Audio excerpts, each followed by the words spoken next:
അപ്പോൾ അത് മൈലാഞ്ചിയൊക്കെ ഇട്ട് നമ്മൾ പെരുന്നാൾ തലേന്ന് ഉഷാറാക്കാണ്. നമ്മുടെ ഇന്നത്തെ ഷെഫ് ഷിയാക്കാണ്. ഷിയാക്ക അടിപൊളി ടേസ്റ്റി ഫുഡൊക്കെ ഉണ്ടാക്കുന്നുണ്ട്. അങ്ങനെ നോമ്പൊക്കെ തുറന്നതിന് ഷിയാക്കയും സനുച്ചയും നാട്ടിലേക്ക് പോവാണ്. അങ്ങനെ എല്ലാവരും സെറ്റായിട്ട് എയർപോർട്ടിലേക്ക് പോകാൻ എല്ലാവരും റെഡി ആയിക്കൊണ്ടിരിക്കുകയാണ്.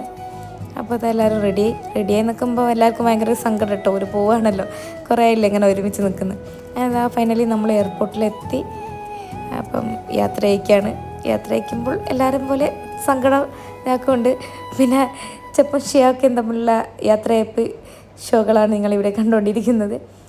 അങ്ങനെ അവരെ എയർപോർട്ടിലാക്കി ഞങ്ങൾ നേരെ ടൗണിലേക്ക് പോവാണ്. ഷാമിൽ വരുന്നുണ്ട്. ഷാമിലിനെ ബസ് സ്റ്റോപ്പിൽ പോയി കൂട്ടണമെന്ന് ദുബായിൽ നിന്ന് വരികയാണ്. അപ്പോൾ അതാ നമ്മൾക്ക് മഴ പെയ്തു. പെരുന്നാളിനെ വരവൊക്കെ മഴ പെയ്തു. അപ്പോൾ ഷാമിലിനെ കാത്ത് നിൽക്കുമ്പോൾ ഞങ്ങൾ ബീലാമാനിൽ പോയി 2-3 ഐറ്റംസൊക്കെ വാങ്ങി. നല്ല ടേസ്റ്റി ആയിരുന്നു കേട്ടോ 2 ഐറ്റംസും. അങ്ങനെ ഇതാ 3 മണിക്ക് ഷാമിലെത്തി. പിന്നെ പകുതി ഉറക്കത്തിൽ നമ്മുടെ വീട്ടിലേക്ക് വന്നു. Tata bye bye.